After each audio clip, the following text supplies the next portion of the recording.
ഈ കരിനെച്ചിയെ കുറിച്ചൊന്ന് പറയണേ. കരിനെച്ചി എന്ന് പറയുന്നത് വേദന സംഹാരിയാണ്. എല്ലാ രോഗങ്ങൾക്കും ഒരു വേദന, ഏത് കൊണ്ട് വേദന ഉണ്ടാകുന്നതിനൊക്കെ വേദന സംഹരിക്കുന്നതാണ് കരിനെച്ചി. അതിൽ പെടുന്നതാണ്. അപസ്മാരത്തിന് ഉപയോഗിക്കും. അപസ്മാരത്തിന് കരിനെച്ചി ഇല നസ്യം ചെയ്യും. ഇതിൻ്റെ നീര്, കരിനെച്ചി ഇല നീര് നസ്യം ചെയ്യാറുണ്ട് അപസ്മാരത്തിന്. പിന്നെ ഇതിൻ്റെ വേര് കഷായം വയ്ക്കുന്നുണ്ട്.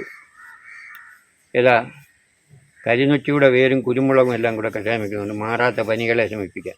അങ്ങനെ ഇതിൻ്റെ വേരും ഇലയും പൂവും എല്ലാം മരുന്നാണ് കരിനെച്ചി. അത്ര ശ്രേഷ്ഠമാണ്. എന്ന് വെച്ചാൽ ഒറിജിനൽ കരിനെച്ചി അല്ല. ഒറിജിനൽ കരിനെച്ചി ഇന്ന് ഇപ്പോൾ ഇവിടെ ഇല്ല. നീലനെച്ചിയാണ് നമ്മൾ ഉപയോഗിക്കുന്നത്. കരിനെച്ചി എന്ന് പറയുന്നത് വേറെയാണ്.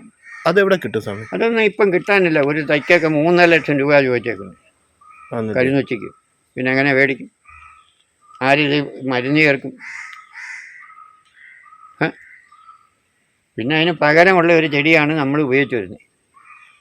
അത് 2 സൈസുണ്ട്, 2-3 സൈസുണ്ട്, 4-5 സൈസ് നൊച്ചികളുണ്ട്. കരിനെച്ചിയുണ്ട്, നീലനൊച്ചിയുണ്ട്, വെള്ളനൊച്ചിയുണ്ട്, എന്തുവാ ആറ്റുനൊച്ചിയുണ്ട്, ആറ്റുനൊച്ചി, അങ്ങനെയൊക്കെ ഉണ്ട്. നമുക്കിവിടെ തന്നെ 2 സൈസ് നൊച്ചിയുണ്ട്.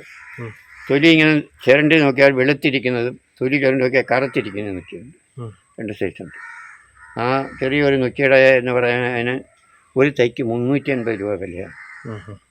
കമ്പ് കറുത്തിരിക്കുന്ന നൊച്ചിക്ക്.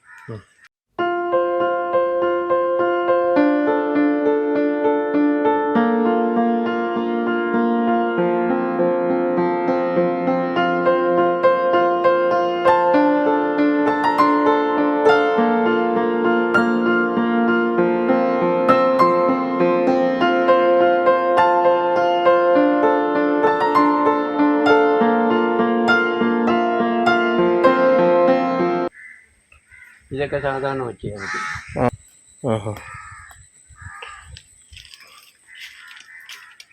ഇത് സാധാരണ വെച്ചാണ്.